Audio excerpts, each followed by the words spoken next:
Monsieur le Président du Conseil des Maliens au Sénégal, Excellences, Monsieur l'ambassadeur du Mali à la communauté économique des pays d'Afrique de l'Ouest, Monsieur le Premier secrétaire du Parti socialiste du Sénégal, Monsieur le ministre Seydina Oumar Sy, Mesdames, Messieurs les doyens directeurs d'écoles et d'instituts, membres du Conseil restreint, distingués invités en vos titres et qualités respectifs. Excellences, Monsieur le Président de la République du Mali, qu'il me soit permis de m'adresser en premier lieu à son Excellence le Président Macky Sall, le Président de la République du Sénégal, et de le remercier d'avoir eu à notre égard l'extrême obligeance de mettre au programme de la visite de son Excellence le professeur Ibrahima Boubacar Keïta, Président de la République du Mali, chef de l'État du Mali, gardien de la Constitution du Mali, un passage, j'allais dire un pèlerinage à l'université Cheikh Anta Diop de Dakar. Mais, chers collègues membres du Conseil restreint, nous en avons discuté d'ailleurs, je suis persuadé que non seulement la chose est loin d'être une contrainte pour notre illustre hôte, mais mieux encore, il a dû probablement exprimer le souhait de nous rendre visite, car ses nouvelles et très hautes fonctions ne lui font pas oublier qu'il est avant tout un enseignant et un chercheur, un universitaire, que la devise de cette université, Lux mea lex, lumière et ma loi, que n'ont pas démenti la vie et l'œuvre de son parrain, l'illustre Cheikh Anta Diop, a éclairé ses premiers pas d'étudiant. Monsieur le Président de la République, Excellence, votre parcours administratif et politique est exemplaire à plusieurs égards. Il me plaît d'en citer un aspect, un seul, la patience, le refus de la violence et la confiance dans les institutions de votre pays. Cela vous a amené, lors d'une élection où vous fûtes candidat, à certains contester les résultats comme vous en aviez du reste le droit, mais aussi à en accepter le résultat définitif annoncé par la Cour suprême de votre pays. Vous saviez, Monsieur le Président, que le Saint-Coran nous enseigne qu'Allah est avec les patients. Et sans doute avez-vous lu cette fameuse formule de Caius Valerius Catullus, poète latin du 1er siècle, Amat Victoria Curam. La victoire aime l'effort, l'effort donc la persévérance donc la patience.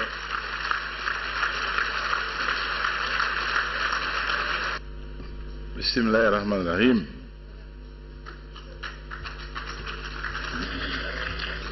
Je l'ai fait aux Nations Unies, je le ferai partout. Je sais à qui je dois d'être ici devant vous. Pourquoi je ferai toujours cet hommage au Créateur. Chers amis, chers parents, je vais 10 ans rappelant ce qui s'est passé dans la Rome antique. Mon frère, le recteur Saliou, m'a fait l'hommage et les bénéfices d'un ouvrage intitulé Dakar et moi. Cher ami, allez-moi.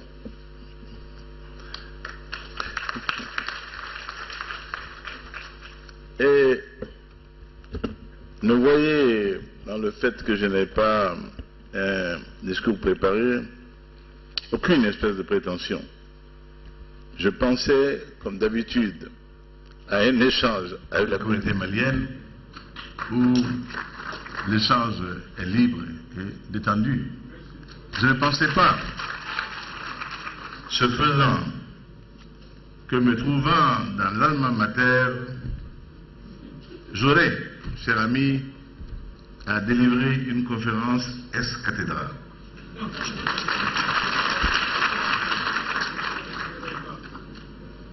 Je suis donc dans cette gêne vis-à-vis des éminences universitaires ici présents, auxquels il me plaît de rendre hommage, mais avant cela, nous comprenons bien volontiers que le premier hommage soit adressé à mon cadet et ami, le président Macky Sall. Je dis bien, ami Macky Sall, je voudrais également remercier vivement le peuple sénégalais, dont je sais qu'il a vibré à l'unisson du peuple du Mali durant la crise multiforme que notre pays a traversée. Mais surtout, au dire de mon frère Macky, pendant la période électorale, il m'a dit, mais si nous avions été en compétition ici au Sénégal, grand frère, tu m'aurais mis en difficulté.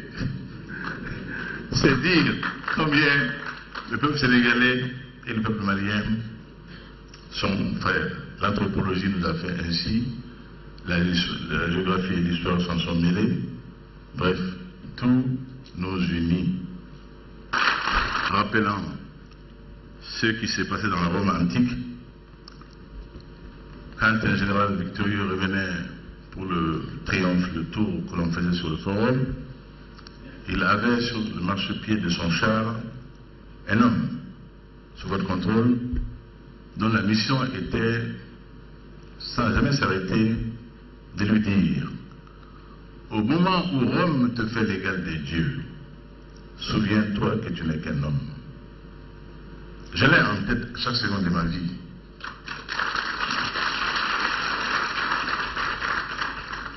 À chaque seconde de ma vie, je suis qu'un homme parmi les hommes, pour servir les hommes.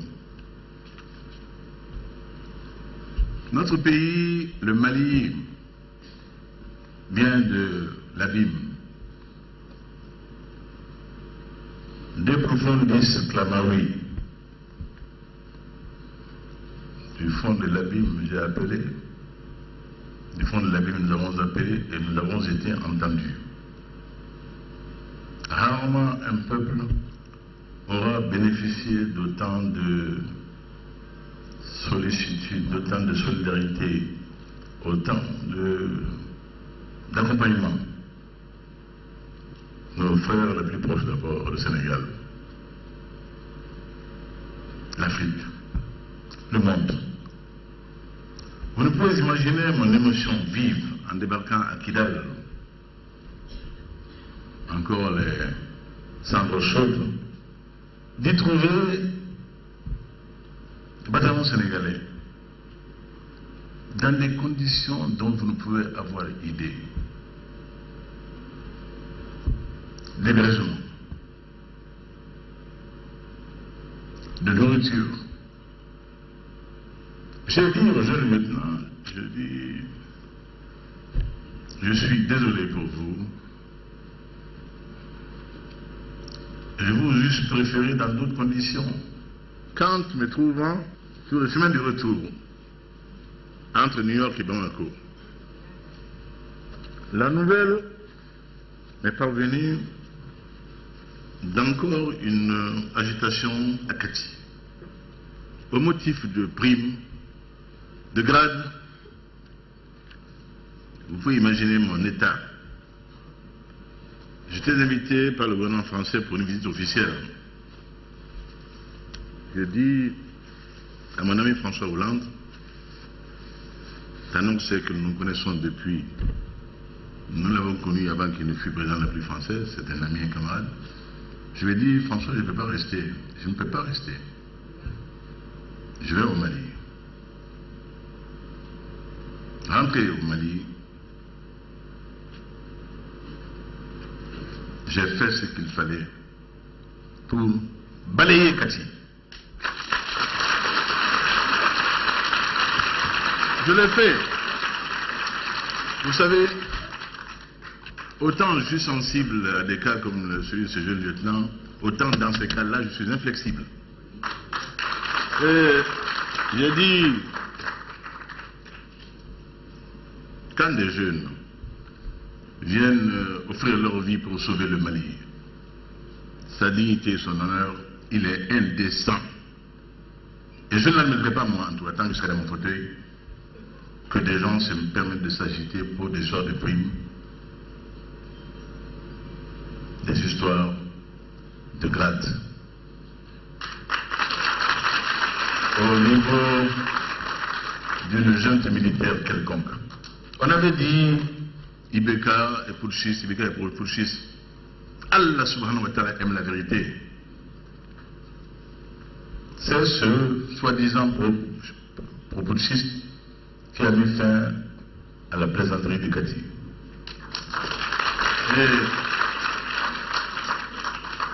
Et mon jeune frère, colonel Traoré en face de moi, j'ai interpellé la hiérarchie militaire où vous êtes en capacité de reprendre l'armée, d'entraîner l'armée plus qu'elle disciplinée, où je prends mes responsabilités, et cela ne saurait tarder.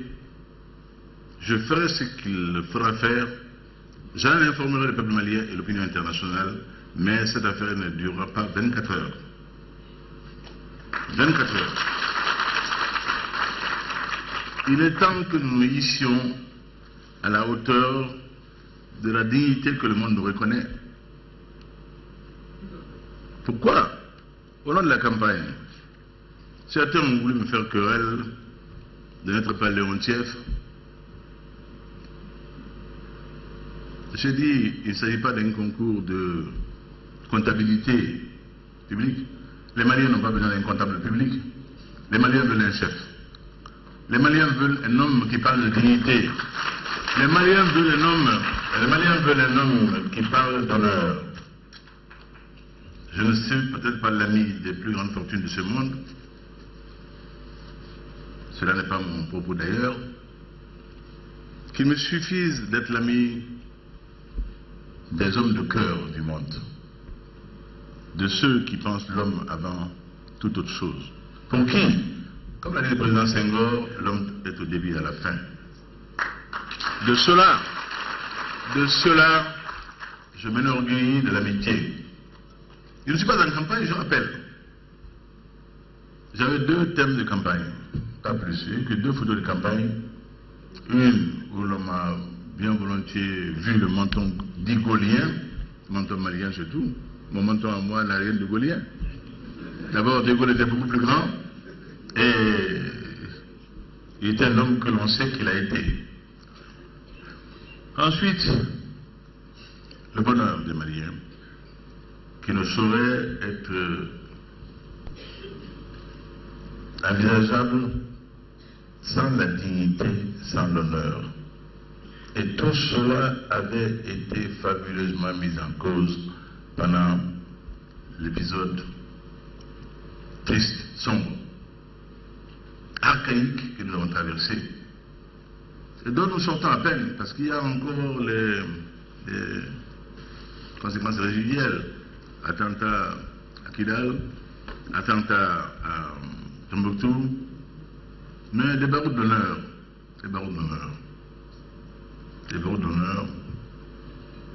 Gao. Et Gao récemment, avec des armes artisanales, ce qui veut bien dire que l'intervention internationale a servi, mon cher aîné. Si maintenant ils en sont réduits à fabriquer les objets de manière artisanale, c'est que l'importation qui avait prospéré, dont la base des satellites avait été un des points d'ancrage les plus possibles. Et souvenez-vous, frère du Mali, ici à Dakar, j'avais dit, sans mettre qui que ce soit en cause, que lorsqu'il fut donné l'ordre d'évacuer Tessalit, j'ai vécu un drame personnel. J'ai dit avoir pleuré ce jour-là. Oui, je crois que les hommes n'aiment pas avoir pour responsable un homme qui n'a pas de cœur. Et d'avoir pleuré sur la tombe de mon prophète sallallahu alayhi wa sallam. Et quand il y a lieu également de compassion et de le faire, ne me pose aucun problème. Quand il y a eu cela des Sadites, dont je sais l'importance stratégique qu'est une plateforme aéroportuaire militaire d'une telle capacité de réception que n'importe quel aéronef, de quelle capacité d'emport qu'il fait, peut se poser là et y déverser ce qu'il veut. J'ai dit le pays est en danger. Colonel, vous savez de quoi je parle.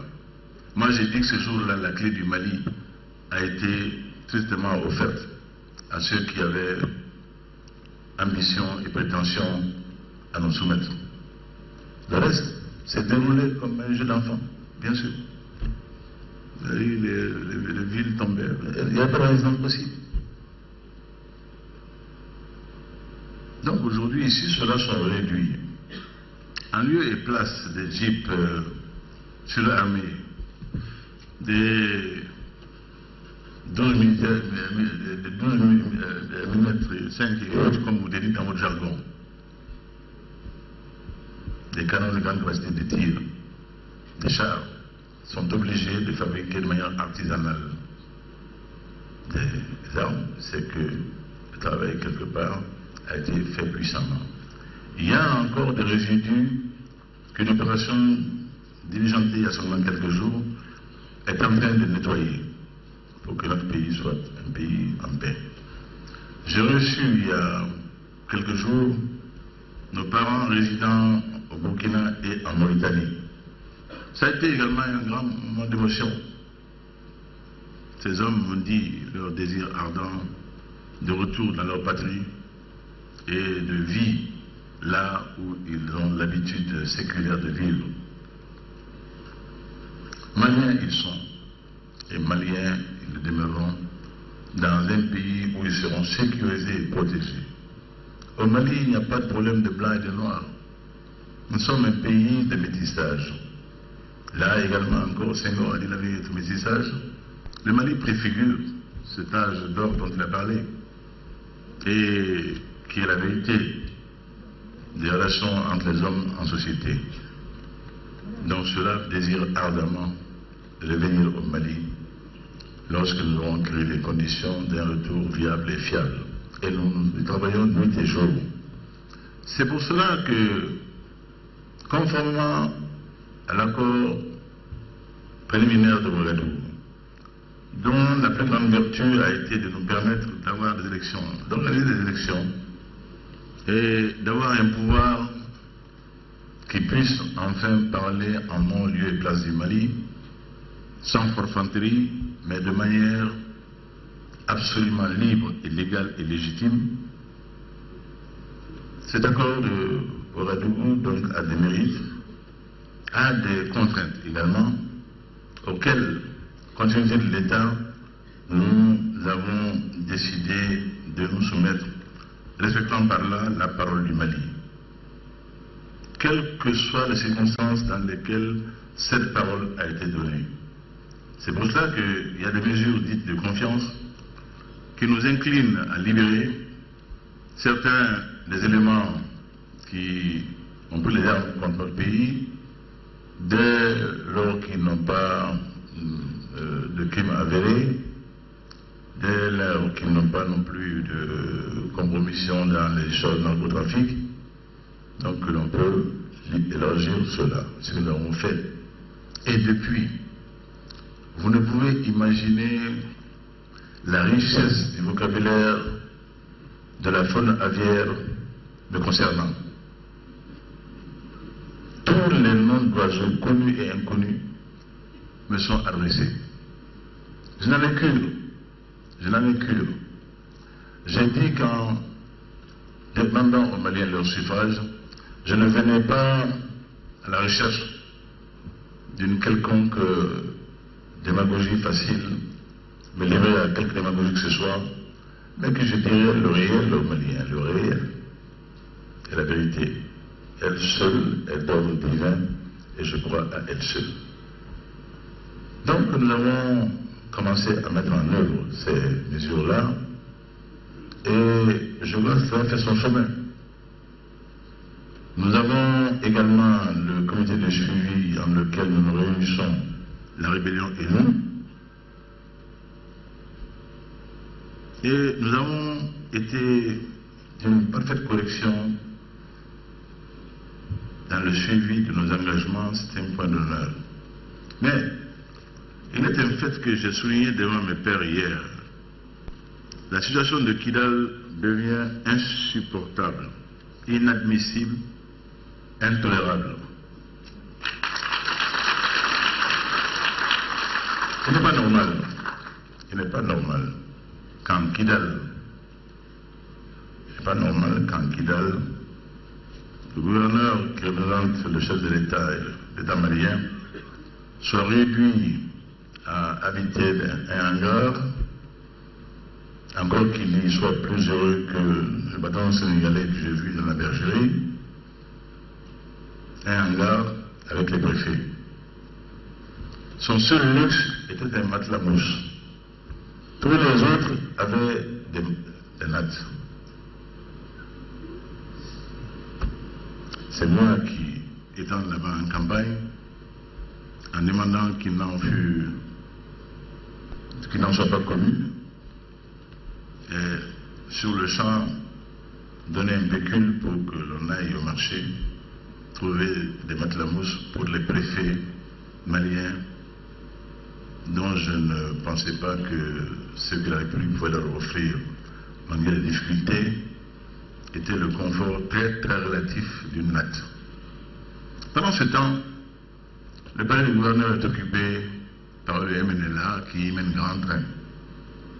Pendant ce temps, l'antenne locale de l'ORTM est occupée par des journalistes qui ont sûrement appris leur métier sur les pentes des collines du Rwanda avant de venir au Mali, parce que cette radio n'a rien à envier à la radio 1000 collines, tant elle déverse des tombereaux de haine raciste, toute la journée. Cela n'est pas tenable. C'est simple. Vous me faites confiance et je n'ai jamais manqué à un engagement. J'ai dit et je répète que ce qui se passe à Kidal, au plan social, au plan infrastructurel, n'est pas normal. Kidal doit être équipé. Kidal a droit à l'eau courante. Kidal a droit à l'électricité. Kidal a droit à tout ce qui fait le confort de la vie au XXIe siècle. Et je ne le dis pas pour complaire à qui que ce soit, je le dis avec mon cœur d'homme. Quand j'ai débarqué à Kidal, j'étais choqué de voir les enfants kidalois dans l'état où je les ai trouvés. Ce sont mes enfants, ce sont mes petits-enfants, ce sont les enfants du Mali.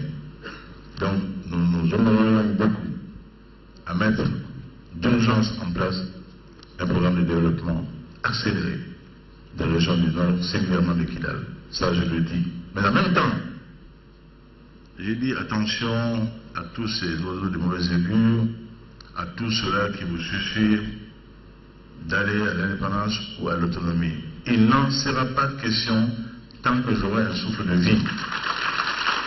Je l'ai dit aux Nations Unies, je l'ai dit à Hollande, je l'ai dit à la CEDEAO, je l'ai dit à l'aménagement. Il y a des limites. Je les fixe. C'est moi qui les fixe aujourd'hui. C'est moi qui les fixe aujourd'hui au nom de mon peuple. Nous ne serons pas une enclave de Cabinda au Sahel. Non. Non. Cela n'est même pas là dans l'intérêt du peuple touareg. Pas du tout. Qui aspire à être reconnu dans son pays en jouissance totale et absolue de ses droits. Pas plus. La décentralisation dont j'ai ouvert les États généraux il y a une semaine n'a pas d'autre objet. Et cette décentralisation-là, nous allons la pousser jusqu'aux extrêmes pour en tirer toute la substance qui permettra aux communautés là où elles vivent de jouir pleinement de tous les droits de citoyens libres dans un pays libre, des partages communs. Voilà, pas autre chose. Pas autre chose. Notre pays ne sera pas divisé. Non. Non. Donc, voilà pour Kidal. Pour le reste, nous avons connu un malheur récent. L'ambassadeur nous a fait observer une minute de silence. Je vais y mentionner ceux qui ont perdu la vie lors de ces naufrages à quelques encablures de Kona, dû à la cupidité humaine. Comment voulez-vous qu'un bateau, j'ai dit bateau avec difficulté, une pinasse, comme on l'appelle chez nous, conçu pour transporter 100 personnes, à l'arrivée et la catastrophe, s'avère avoir eu dans son antre près de 450.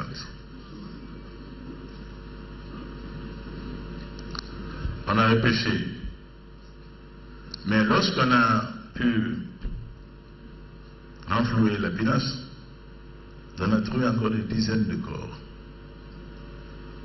Alors, cela va nous amener là aussi à être très sévère en matière de réglementation de la navigation fluviale.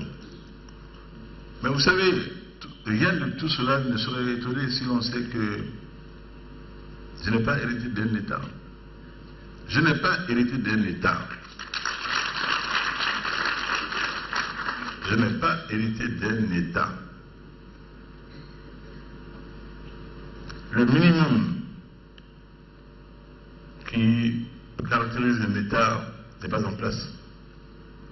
Tout est à refonder.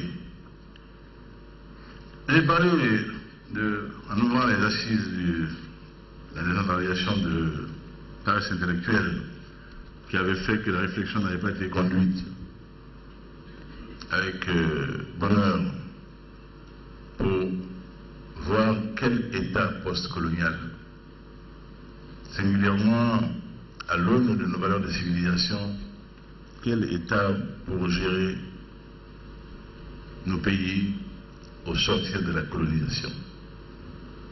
Quand je vois la diversité des débats dans certains pays, notamment le Sénégal, chez nous, il y a eu un blanc. Et il faut qu'on revienne aux fondamentaux.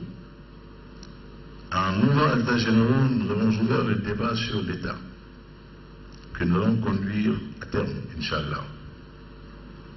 Refonder un État. À la présidence, je trouve une centaine de conseillers. Ne riez pas. Conseiller à la présidence. Quand on sait la capacité de trafic d'influence avec cette carte-là, et surtout le vendredi, le lundi, vous ne voyez pas beaucoup de monde, le vendredi, vous voyez beaucoup de monde. Pourquoi? C'est le jour où on donne les tickets d'essence. Est-ce que quelqu'un qui me connaît peut penser que sous moi, cela peut durer et prospérer? Donc, quand je fais comme les Américains, le spoil system, c'est-à-dire que je nettoie tout. Je reprends. On va dire encore, Ibeka est méchant. Il est méchant. Chasse aux sorcières. Quelle chasse aux sorcières? C'est eux les sorciers. Parce que les sorciers se réunissent la nuit pour manger ce qui appartient aux autres. Non. En l'occurrence, je suis un chasseur de vampires. Non, je vous dis, je vous en passe, c'est des meilleurs. C'est pas toujours la joie quand on découvre la réalité des choses. Mais que nul ne doute un seul instant de ma détermination. Tant qu'Allah subhanahu wa ta'ala m'en donnera la force Et tant que j'aurai l'assurance et la confiance fabuleuse de ce peuple, j'irai au bout. C'est pour ça que massivement, vous vous êtes réconciliés avec les jeunes. Vous étiez fâchés avec. Et j'avais toujours dit, le jour où les Maliens auront l'assurance que leur vote ne sera pas méprisé et ridiculisé encore une fois, le monde le verra, ils iront aux urnes. Cela a été. Cela a été. Pourquoi je n'ai pas bougé? L'homme a très peu entendu polémiquer, c'est pas le genre de la maison. Quand il y a eu nécessité de faire un deuxième tour lors de la présidentielle, certains ont crié au scandale. J'ai dit non, non. Ne soyons pas ingrats vis-à-vis d'Allah. Vous parlez de victoire, je le dis sans fausse modestie, vous parlez de victoire où Allah veut un triomphe. Son temps n'est pas le vôtre. Laissez-le. C'est lui qui conduira cette affaire-là. 2 semaines de campagne. On verra si j'ai raison ou si j'ai tort. Vous voulez une victoire, Allah veut un triomphe. Bon. On m'a dit de dire c'est faire preuve d'immodestie. Je dis non. Moi je rends simplement à César ce qui lui appartient. Moi, vous savez, quand je dis, monsieur le recteur, messieurs les universitaires, je ne suis dans aucun prosélytisme, mais j'ai ma foi, quelquefois, qui me dit, vas-y.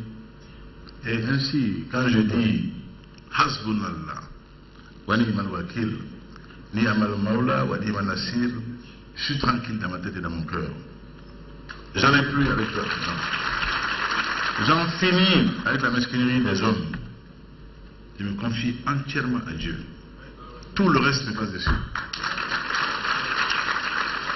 Ainsi je suis, ainsi je resterai. Homme parmi les hommes, homme au service des hommes. Alors me trouvant ici aujourd'hui à Dakar, à l'UCAD, si vous ne m'aidiez à me retirer la parole avec élégance et courtoisie, je ne sais pas si je partirai d'ici, de ce micro-là. C'est vrai, tant j'ai plaisir à être avec vous, et